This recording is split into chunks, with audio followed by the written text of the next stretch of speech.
McConkey. Hey, everybody.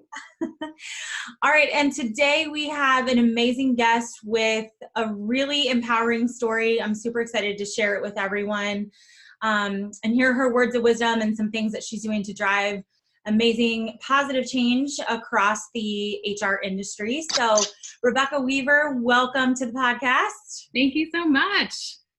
Awesome. And so I'm going to go ahead and turn it over to you, Rebecca, so we can just kind of get going here and start hearing some of the great things that you're doing. So introduce us, tell us a little bit more about you, and we'll kind of go from there. Yeah, absolutely. So I come with about 20 years of business experience, most of which has been in the HR field. Have long called myself an HR disruptor because I don't, tend to want to be associated with traditional thoughts about what HR should be or how we should operate. So longtime HR disruptor working with companies, huge Fortune 50 companies, and also with startups in the later part of my career. And most recently became founder of HR Uprise, which actually started as a social movement.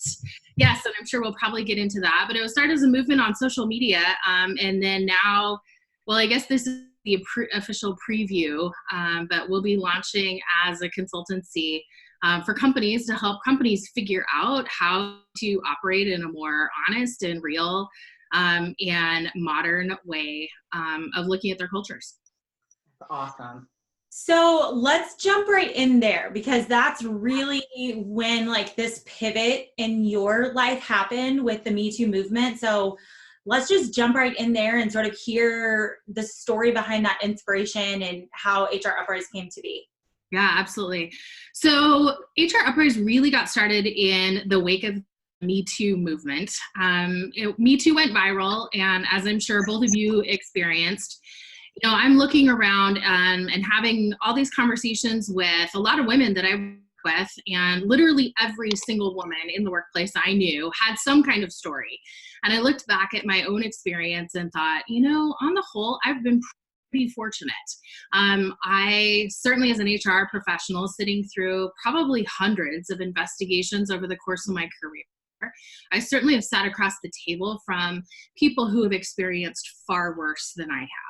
And so as I looked back, I thought, sure, of course, I have stories just like every other woman I know. And yet on the whole, I, counted myself as pretty fortunate.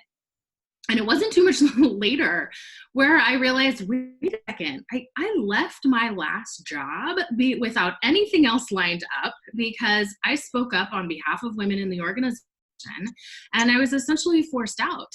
And it wasn't even the initial conversation about Me Too that really hit me. It was that realization that it wasn't even at the forefront for me, that I had this really, really difficult, challenging, honestly, one of the darkest periods of my career.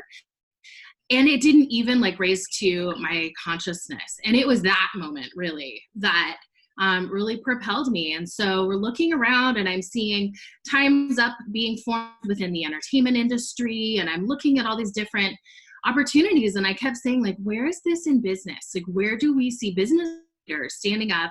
Where do we see the worst offenders really starting to fall? And the more we talked about it, the more I felt like one of the most important audiences in this whole conversation is really being left out of it entirely. And that's HR.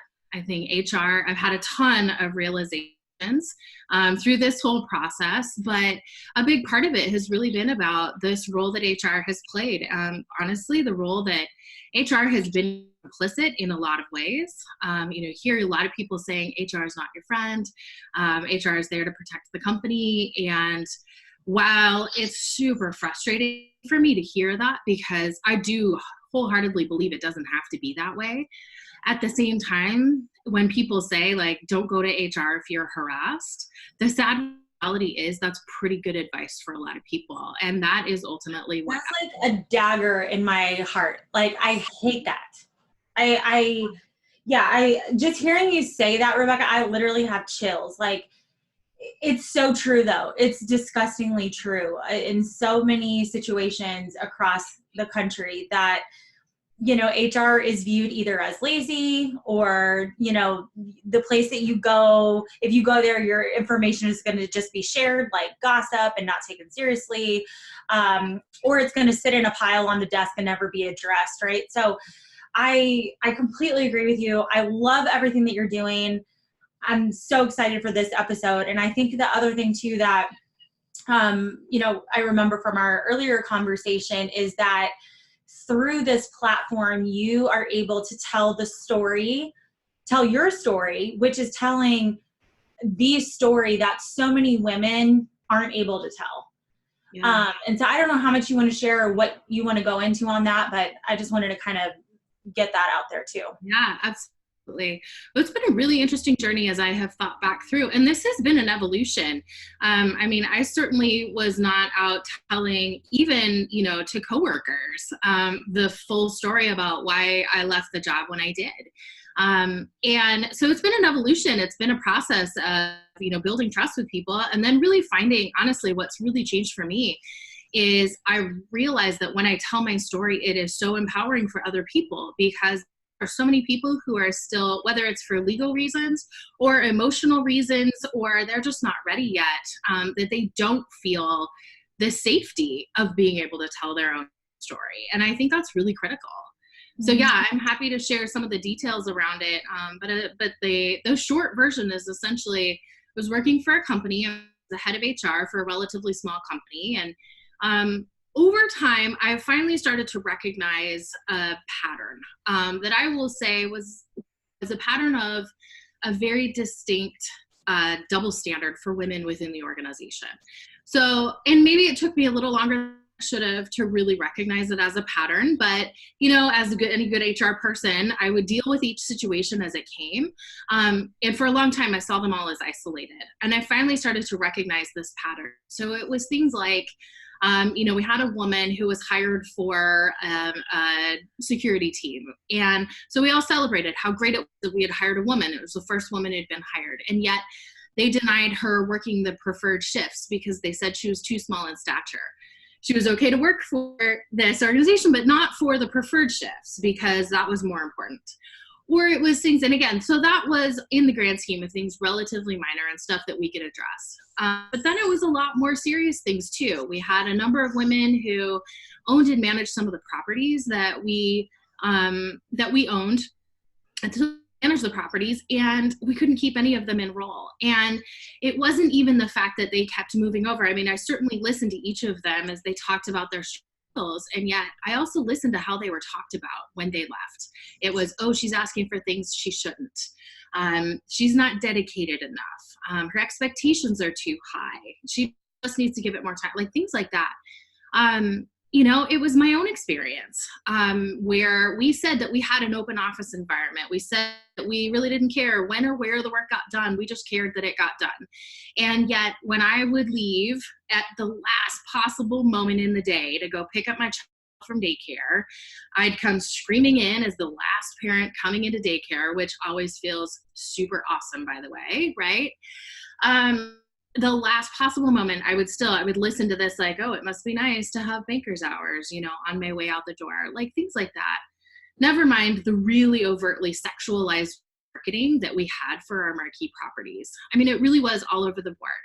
And so I finally started to see this pattern develop, and I sat down with our operations, our CEO, our general counsel, and I said, look, I hope that we will do the right thing because it's the right thing to do. But if not, at the very least, I have to show you that this is a distinct liability for this organization. I'm now seeing a very clear pattern. And as any good HR person, I had all my evidence lined up, right? To show them about all of the things that I was talking about. And long story short, not only did it fall on deaf ears, but then I became the internal target.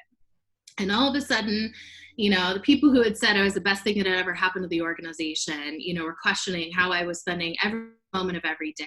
My team wasn't delivering on any of the things that had, quite frankly, never even been communicated as expectations to my team. It was, all these questions about what I was doing. And it was a lot of, I call it like the clutching of pearls and gnashing of teeth conversations and the, how dare you? And so the kicker was about 8 days after I told the CEO I was pregnant with our second child, he told me I was going to be laid off. And that was it for me. I quit. And the part that was so interesting is I went in to give my notice. I went into 2 weeks notice, and he was honestly, I really perplexed. I mean, genuinely, I think perplexed. Why wouldn't you just stay and collect the severance? And I said, honestly, regardless of what happens with this, people are going to assume rightfully that I was a part of whatever this layoff is that you are now planning. And I can't have that. I can't have my personal professional reputation come into question that way. And so I have to go make this move. And so I left.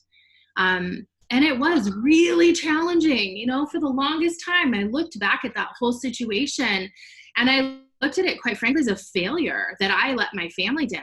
I was a primary breadwinner for our family at that time. We lived off of savings that we had earmarked for our dream house someday.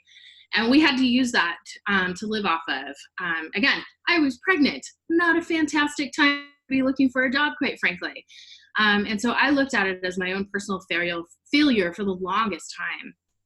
But now I look back and see, it was a system. It was a system that was set up purposefully and deliberately to keep those kinds of voices out.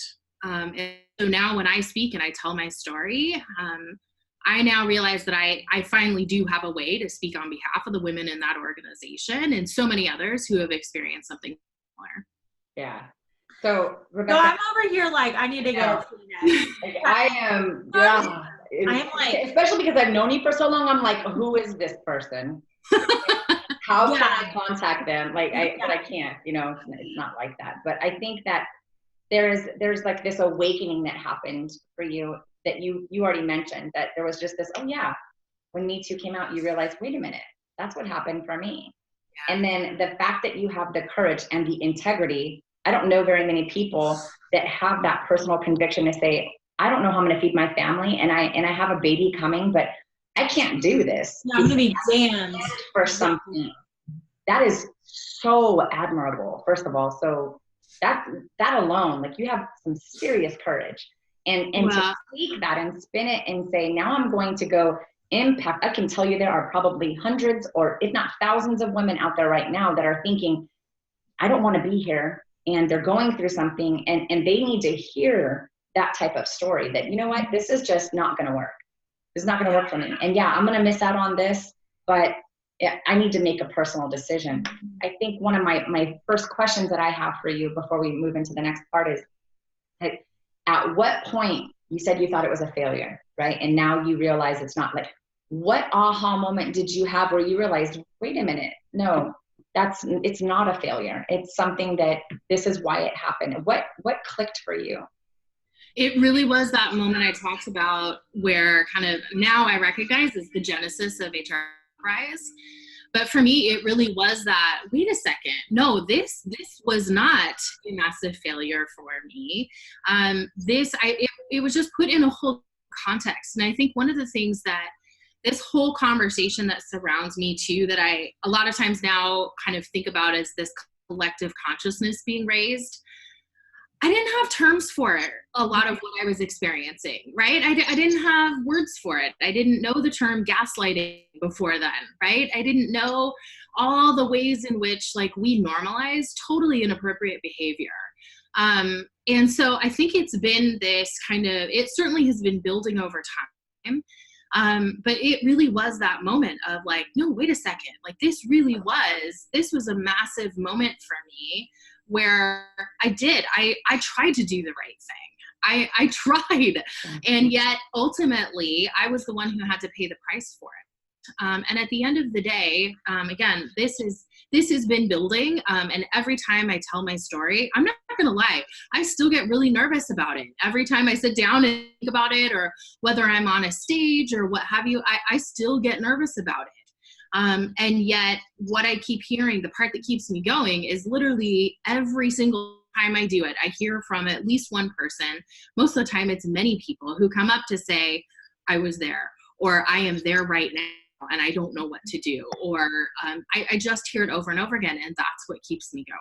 That's awesome. Well, and I think knowing that there's also voices out there who can't come to you and say, hey, thanks for telling this story. There's a lot of unspoken things out there that you can, you know, represent. And like, thank God you were put in the position you were in because of how much empowerment and voice and presence it's giving you in this space, and honestly credibility. You know, and I think about, you know, you said something, you're like, you know, I was doing my best, right? You were doing your best trying to protect the integrity of this company and protect, you know, how these women were being made to feel, and you were trying to be an amazingly present mom and a great wife. And like, there's so many people out there who are trying to do the best from a career standpoint, from being a mom, from a personal standpoint.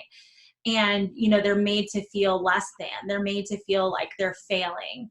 And, you know, I really love this movement that you're behind through HR Uprise and your message, which is really about, you know, embracing these women where they are and helping to really, like you said, disrupt HR, flip this thing on its head.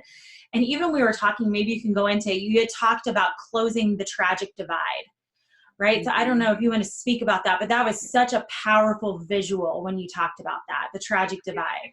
Yeah, absolutely. And I can't take credit for the term. It comes from an author named Parker Palmer, but yeah, it's essentially this idea that all entrepreneurs, but you know, any of us who are really mission driven in what we're doing, are really, what we're trying to do is straddle that tragic divide, which is between where things are today and where we see they could be in the future. And that is ultimately what we're all trying to do, right? Is like straddle that, build a bridge, and really make the change between where things are today. I mean, I look back, you know, we launched HR Uprise on Instagram just as this test a little over a year ago, just to see, like, is there even an audience for this? You know, does anybody else even see things this way? And I will say, like, I continue to be really, really amazed and humbled and shocked all at the same time about the amazing response we have gotten and continue to get. So the answer came back a resounding yes. There is an audience. There are other people who see it. And yet I look back over the past year and there's a part of me that's really still dismayed at how much work there is still left to do. There is so much work. And I feel like in some ways we really should have made a lot more progress than we really have. Because I still hear from women literally every week reaching out saying, yep, I complained about pregnancy discrimination. This was somebody I heard from a couple days ago. I complained about pregnancy discrimination. I went back in for what I thought was going to be a follow-up for HR and I was fired. You know, all of these kinds of things, it's still happening every day. And I think one of my biggest concerns, is that is this idea of like, oh, all the big names, the Harvey Weinsteins or Matt Lauers of the world, right? And take your pick for any of the equivalents within the business world that, oh yeah, we've moved past, you know, I worry that there's now this thought of like, oh yeah, we've passed the worst of it. We got rid of the really bad actors. And so now we can kind of move on and focus on other things. And I'm still here screaming, no, absolutely not. There's still so much left to do. And there's still so many of those players still out there. Yeah. Okay, so Rebecca, when you went through this, your own process of, okay, I'm making this decision, I'm moving on. I want to try for our audience to help them understand, for any of them that are out there facing the same situation. You were a new mom, decided to resign and do right by yourself and for you. Now, what were some of the things that you did that I'm going to say it, Stacey, I'm sorry, that oh shit moment of, whoa, you know, what did I just do? And how am I going to climb out of this? Like, how did you make things okay again? What was your process so that people realize there is light at the end of the tunnel? You're not stuck. You have options. Like, walk us through what happened. Yeah. I think first of all, it's really important to know that there are many, many oh shit moments throughout and that they will continue. There's way more than just one. I think a couple of things. I don't think a lot of people talk about this, and this is going to sound like super, super tactical, but honestly, it was the thing that gave me permission, was having what I will call the FU money. It was, yes, we had saved all of this money. We had saved it and earmarked it for something else. It was supposed to be for our dream home. But I remember very distinctly, I can still tell you, I was sitting in my car. I can tell you exactly which parking space I was sitting in when I had this conversation with our financial planner, who said, Rebecca, this is why you save money. Yeah, you planned something else, but you do this to give yourself options, and this is why it's here. And I cried and cried, and I said, you know, how often are you also a counselor, this financial planner of ours? And he said it happens more often than you would think. But I remember distinctly that moment thinking, oh, I do have options. And then again, once I gave my notice, the part that was so sad to me was so many women came forward to me saying, I'm so jealous. I wish that I could do what you did. I'm not in a position financially to do that. And I know that it's not always possible, especially for people who are working paycheck to paycheck. It happens all the time. And a lot of women don't have that opportunity. And so what I would say is then figure out, if you cannot build that up, do everything you can to save that, so you give yourself options. If that's not a possibility, then you work and you then spend your extra time figuring out where else you're going to go. Because at the end of the day, what I finally realized was the only thing I could control. I was doing all the right things. I was fighting the good fight, and yet it was not working. And so I finally had to realize the only thing I can control in this moment is whether I'm going to continue to be a part of this environment. And that was my ultimate control. I couldn't control anything else that was happening, but my ultimate control was whether I chose to remain a part of it. Yeah. And I think a couple things I want to call out there is, you know, number one, and we talked about this a little bit, but bliss, finding your bliss doesn't always mean like meditating on a mountain for 5 hours while drinking your green juice and wearing your Birkenstocks, right? Like that's not always bliss. Sometimes bliss is having a plan. Sometimes bliss is, you know, dropping those breadcrumbs along the path, your exit strategy, seeing the light at the end of the tunnel.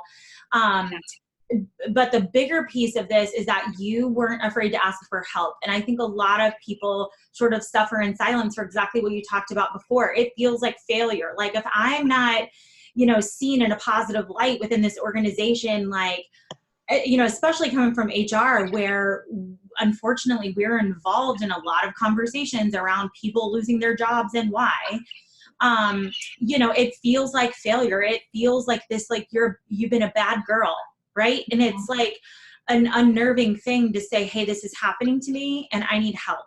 Yep. And so I love that you know, reached out to a financial planner and said, hey, what do we do here? Like, you know, can we kind of survive? Can we kind of figure this out? You asked someone from an objective perspective and you sought out help. And I just want to make sure to emphasize that, you know, for anyone who thinks that maybe they're alone in this, or that if they talk to someone about what they're going through at work or how they're being treated, that they'll be judged. You know, I think that there's more commonality than we realize. It's just, you know, it makes me think of Brene Brown. It's the shame factor, right? Our shame keeps us silent. And this isn't something to be afraid of or shameful of. It's just, you know, at times there's a time to leave. And sometimes if you're not hearing that message on your own, the universe conspires to sort of kick your ass and say, no, like, I'm serious. It's really time to go. Like, you're meant to be doing bigger things. You're meant to be doing different things, right? So don't be afraid of asking for help. Don't be afraid of, you know, reaching out and connecting to try and piece together what that strategy might look like for you and your family. Yeah, absolutely. It was one of those things where I didn't realize how miserable I was until I wasn't anymore. And I think in a lot of these kinds of situations, like, we just don't know the depth of it until we finally do pull ourselves out. And even though it was still terrifying, I mean, I have no idea where this is going to go. It was still, I think at that point, the only thing that I could have done to continue to preserve my sanity. And I did finally come to recognize it as the ultimate choice, and the ultimate, indication of like my own self-respect was like, I'm not going to continue to be a part of this anymore. And I think at the end of the day, that is the most important thing. Again, you just have to focus on what you truly can control. That does not include other people. All I can control is myself.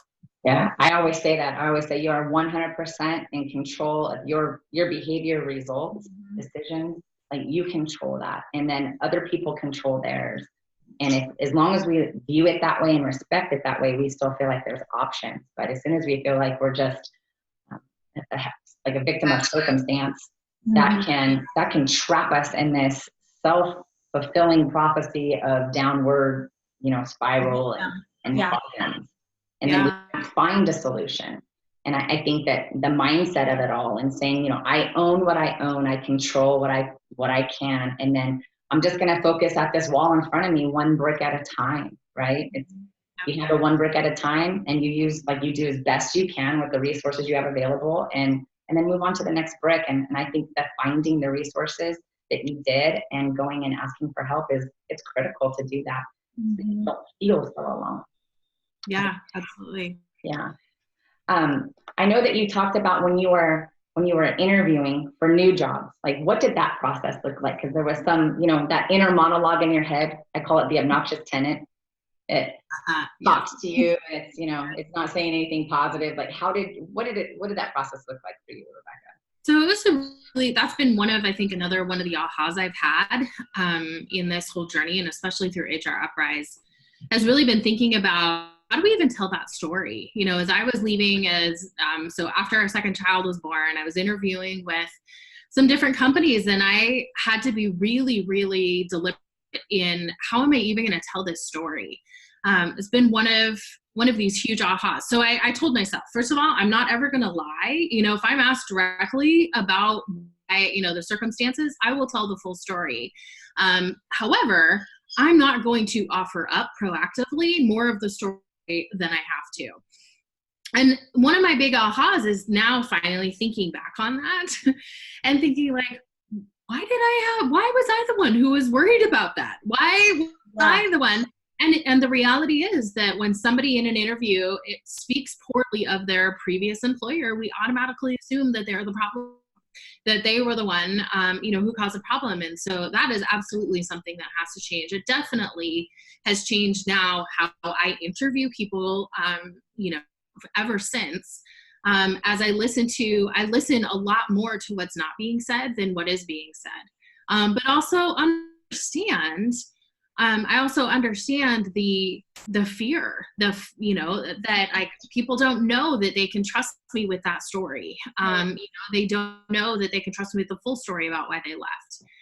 But when we do have an open doorway into that, and we have those conversations, it certainly has opened up far more opportunities. And honestly, it has given me an opportunity to hire a far more diverse team in just opening some of it up. So it has been really, really important, but I still coach a lot of people around how to tell that story, and so I would say things like, well, my family's getting ready to move. We did eventually move back to Seattle.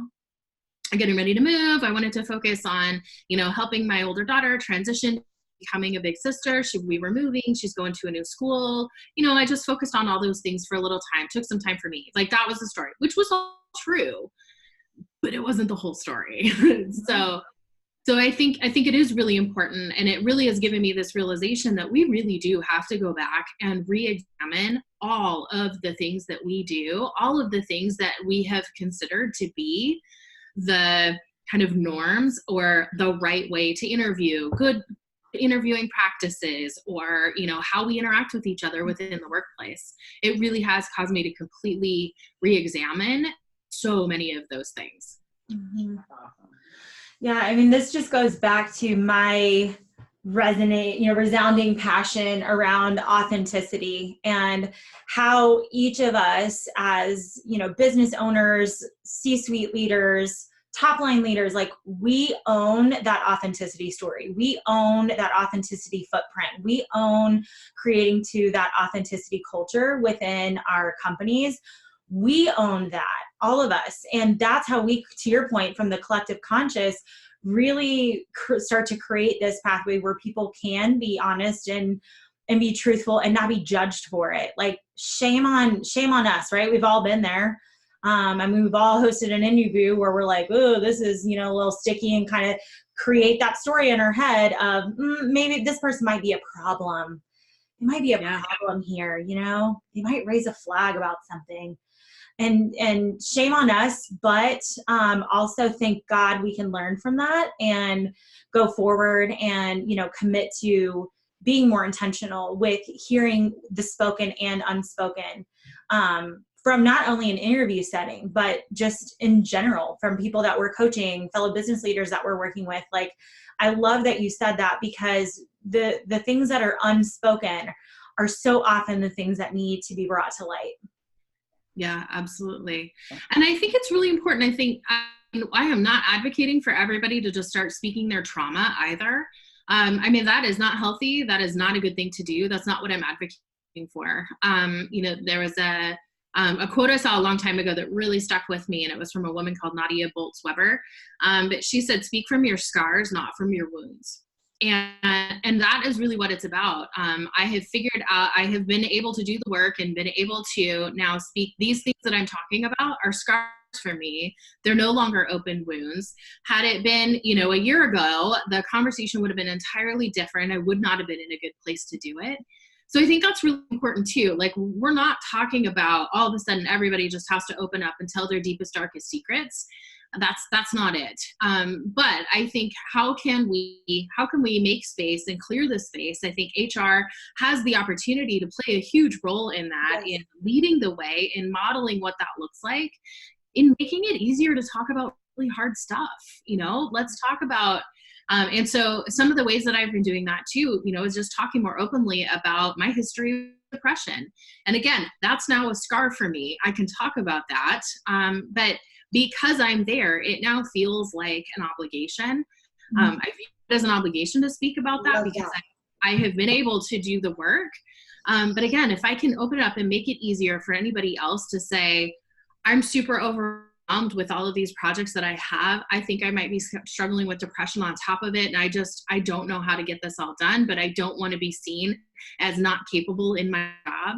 Like, that is a conversation we should be able to have. Yeah.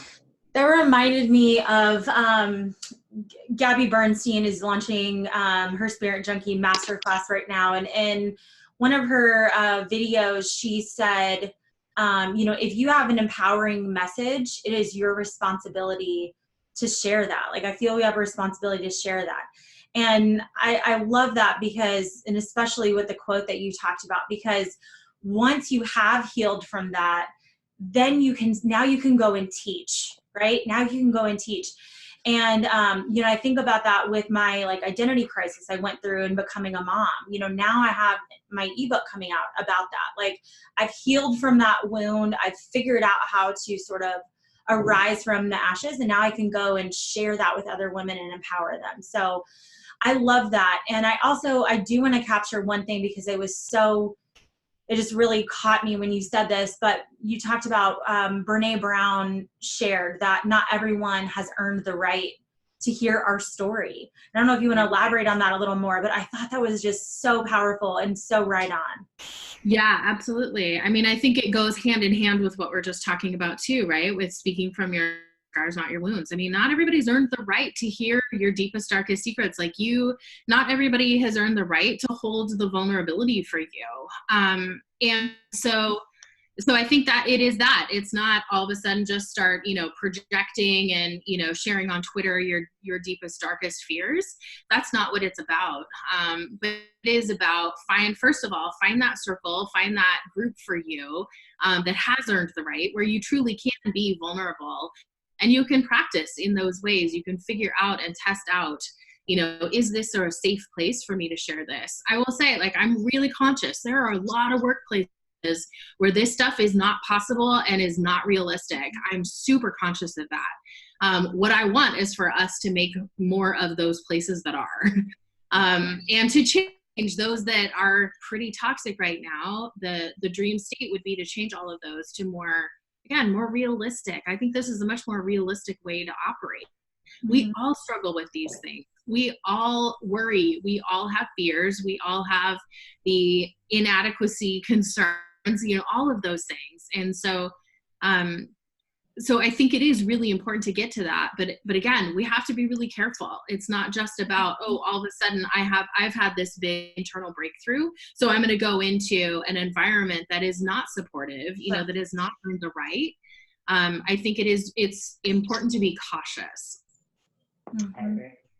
So Rebecca, as we're wrapping up the end of the episode here, what's a key message that our audience can take away from this, and any tips or advice if they're feeling like they're in this situation? And then the second piece is how, if they wanted to reach you, how do we have them get in contact with you? Yeah, I think the best advice that I have for someone who's currently in a situation that might be similar to what I found myself in, first and foremost, what I can say is you are not alone. I can say that with absolute certainty, even though it feels incredibly lonely. Second, I would say there's actually probably much more in your control than you realize at this moment. And again, realize that at the end of the day, the only thing you can control just might be whether you continue to remain a part of that environment. But there is always another option. There is always another place. There's always another way to bring income into your family. And so there is a lot more in your control than you think. What I would say, so where to find me, we're online, hruprise.com. I would say on the social media, on the socials, Instagram is probably still the best place to find us. It's where, I'm posting almost every day. And a lot of it is about like the news of the day and, maybe a different take on what's happening out there. So come follow us at HR Uprise. On Instagram as well. But yeah, you can also reach out to me through our website. Awesome. Rebecca, it was so awesome to have you on the show. Your story is really empowering. And I love the amount of integrity that you have. Mm-hmm. Everything that you've done it takes a lot of courage. Thank you for sharing all of your messages with our audience. Thank you so much for giving me the opportunity. And I would just say too, this is a great place for those people who are in positions of power within organizations, who are small business owners, just to really check in and say, gosh, like what score would I give myself? What grade would I give my company's culture right now, as far as like, this is a piece of the puzzle of authenticity, right? Like what grade would I give myself around authenticity and people being able to voice their opinion, share their stories, come forward.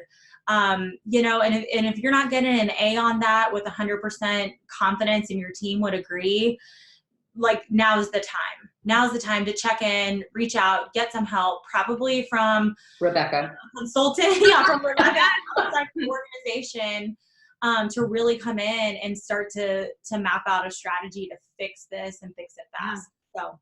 I mean, I tell business owners, like a company culture is not what you think it is.